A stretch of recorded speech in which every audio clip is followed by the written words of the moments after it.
जब मैं पहली दफ़ा यूके आया था तो मेरी एक्सपेक्टेशंस यूके से बहुत ज़्यादा थी। रात का टाइम था जब मैं यूके लैंड हुआ और एक टैक्सी ड्राइवर मुझे लेने आया था। मैं पहली दफ़ा यूके के एक छोटे से घर में आके रुका तो मुझे रियलाइज़ हुआ कि यार ये वो यूके है ही नहीं है जो मैं एक्सपेक्ट करके आया था। मेरे जहन में ये था कि शायद मैं एक आधे महीने के अंदर मुझे जॉब मिल जाएगी और मैं अपने पैसे भी कमा लूँगा, जो मैं उधार लेके आए वो भी उतार लूँगा और मैं एक अच्छी इनकम जो है वो जनरेट करना शुरू कर दूंगा। मौसम इस किस्म का था, दूसरा बादल हर टाइम छाए रहते थे, तीसरा ठंड और हवा हर टाइम चलती रहती थी, जिसकी वजह से मुझे आहिस्ता आहिस्ता डिप्रेशन होना शुरू हो गया।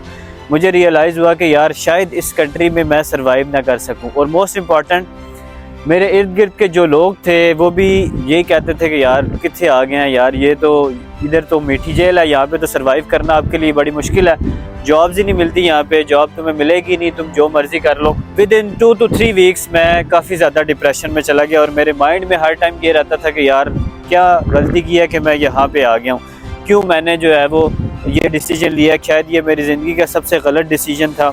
ऐसा मुझे कुछ फीलिंग्स आना शुरू हो गई। वक्त गुजरा, मैंने अपनी जॉब ढूंढना शुरू की। जॉब मिलना इतना आसान नहीं था। ये सारी चीज़ें आपके साथ भी अभी हो रही होंगी, जो चीज़ें मैंने आपको बताई हैं। 80 to 90% स्टूडेंट्स जिनका कोई भाई दोस्त या रिश्तेदार जो उनके लिए जॉब अकोमोडेशन अरेंज करके जिसने नहीं रखी, उन तमाम लोगों के साथ ये सारी चीज़ें हो रही होंगी। और 110% लोग जो है वो यही सोच रहे होंगे कि यार मैंने गलती कर दी है यूके आके। ये आपके साथ भी होगा और हर किसी के साथ होता है। पहले 2-3 वीक्स के अंदर या एक आधे महीने के अंदर आपको ऐसा ही फील होगा, लेकिन इस बात की आपको मेरी गारंटी है कि जिस दिन आप पैसे कमाने शुरू हो जाएंगे इस मुल्क के अंदर, उस दिन आपका ये डिप्रेशन सारे का सारा ख़त्म होना शुरू हो जाएगा। मोस्ट इम्पॉर्टेंट थिंग इस मुल्क के अंदर सारी चीज़ों की वैल्यू आप डाउन भी करें, लेकिन पाउंड की जो ताकत है ना, जो पाउंड का जब आप कन्वर्ट करते हैं पाकिस्तानी रुपीज़ में, तो फिर आपको अच्छा लगना शुरू हो जाता है। तो आज की इस वीडियो में यार थोड़ा सा आपको गाइड करते हैं कि आपने किस तरह अपने इस डिप्रेशन वाले फेज से निकलना है, किस तरह आपने, क्योंकि ये डिप्रेशन सिर्फ आपके साथ नहीं है, ये हर बंदे के साथ है। यूके में जो भी आया है वो एक दफ़ा परेशान ज़रूर हुआ है यहाँ के मौसम की वजह से और शुरू में जॉब ना मिलने की वजह से, क्योंकि जॉब नहीं मिलती, जो आप पैसे लेके आए होते हैं वो खर्च हो रहे होते हैं और आपको कोई आगे उम्मीद भी नहीं होती। यूनिवर्सिटी आपसे नई फ़ीस मांगना शुरू कर देती है, तो आपके लिए ये परेशानी का बायस ज़रूर होगा शुरू का फेज़। लेकिन इससे कैसे निकलना ये आपको गाइड कर। सबसे इम्पॉर्टेंट चीज़ कि यार जितनी जल्दी आप जॉब ढूंढेंगे ना, उतनी जल्दी आपका ये पहला फेज़ जो है वो ख़त्म होना शुरू हो जाएगा। कोशिश ये करें कि जितनी जल्दी हो सके अपनी जॉब ढूंढें और फोकस ये करें कि यार मैंने जॉब ढूंढनी है, पैसे कमाने हैं और मैंने यूनिवर्सिटी की फ़ीस देनी है और मैंने मैक्सिमम जितने पैसे मैं लगा के आया हूँ वो मैंने अर्न करने हैं बहुत जल्दी। नए बंदे आ रहे हैं, उनका जॉब मिलना थोड़ा सा मुश्किल है, लेकिन जॉब आपने ढूंढनी है। जॉब ढूंढने के बहुत सारे तरीके हो सकते हैं। जैसे आम तौर पे मैं स्टूडेंट्स को ये कहता हूँ कि यार ड्राइविंग लाइसेंस लेके आएँ।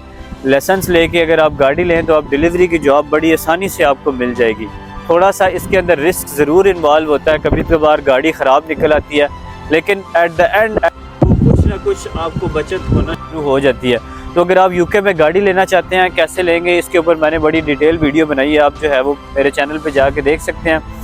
अगर आप यूके में गाड़ी ले लेंगे, आप जॉब की तरफ जाएंगे, आप पैसे कमाएंगे, तो ये डिप्रेशन आपका आहिस्ता आहिस्ता ये सारी चीज़ें ख़त्म हो जाएंगी। इंपॉर्टेंट चीज़ कि आप सिक्योरिटी का बैज बनवाएं। बहुत सारे लोग आम तौर पे आपको यही कहेंगे कि यार सिक्योरिटी की शिफ्ट्स नहीं मिलती या सिक्योरिटी ना करना, यार कोई जॉब नहीं है, ये है वो है, लेकिन स्टिल मेरी आपको 110% रिकमेंडेशन है, जो भी नया स्टूडेंट है यार सिक्योरिटी का बैच हर सूरत बनवाएं। The main important reason is कि अगर आपके 400-500 पाउंड सिक्योरिटी के बैच के ऊपर लग रहे हैं, अगर आप एक वीक भी इन्वेस्ट कर लेते हैं, एक वीक भी जॉब्स आपको मिल जाती हैं, तो वो आपके पैसे पूरे हो जाएंगे। कोशिश करें आते साथ ये 2 काम हर सूरत करें, एक तो गाड़ी लें, दूसरा आप सिक्योरिटी का बैच बनवाएं अगर आप अपने साथ पैसे लेके आए हैं। हाँ, बहुत सारे स्टूडेंट्स बेचारे इस तरह के होते हैं कि वो अपने साथ पैसे नहीं लेके आए होते या उनका इतना बजट नहीं होता कि वो दोनों काम कर सके। अगर आपको दोनों में से एक चूज़ करना है, तो अगर आप लंदन से बाहर रहते हैं, यानी लंदन में नहीं रहते, कहीं और किसी सिटी में, मैनचेस्टर वगैरह में रहते हैं, तो कोशिश ये करें गाड़ी लें, बैच बाद में बनवा लें। लेकिन अगर आप लंदन में रहते हैं तो फिर इसका अपोजिट, आप बैच बनवाएं, गाड़ी ना लें, क्योंकि लंदन में गाड़ी के बहुत ज़्यादा खर्चे हैं कंपेयर टू आउटर लंदन।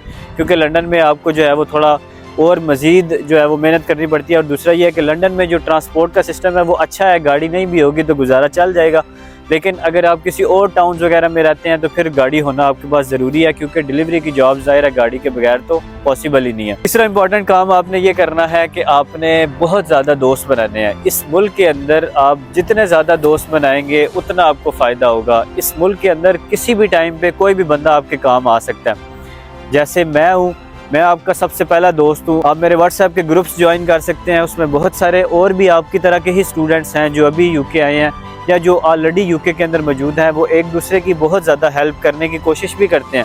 सारे लोग इस तरह के नहीं है कि वो हेल्प नहीं करते, बहुत सारे लोग जो है वो एक दूसरे की हेल्प भी करते हैं। तो आपने मैक्सिमम कोशिश करनी है कि आपने बहुत सारे दोस्त बनाने हैं। हर बंदे को आपने अपना फ्रेंड बनाना है। आपकी यूनिवर्सिटीज़ के जो दोस्त हैं, आप जहाँ पे भी आपको जॉब मिलती है, वो जो आपके दोस्त है उन सबको आपने जो है वो दोस्त बनाना है। एक बात याद रखिएगा, इस मुल्क में चीज़ें चेंज होते होते थोड़ा सा टाइम लगता है। जैसे मैं आया था तो शायद मैंने आपको शुरू में बताया कि शायद मेरे ऊपर वो टाइम भी था कि मेरे पास बाल कटाने के पैसे भी नहीं थे, या पैसे होते भी थे तो मैं खुद ही अपने बाल काट लेता था। मैं और मेरा एक दोस्त, हम एक अकोमोडेशन में रहते थे, वो मेरी टेंट कर देता था, मैं उसकी।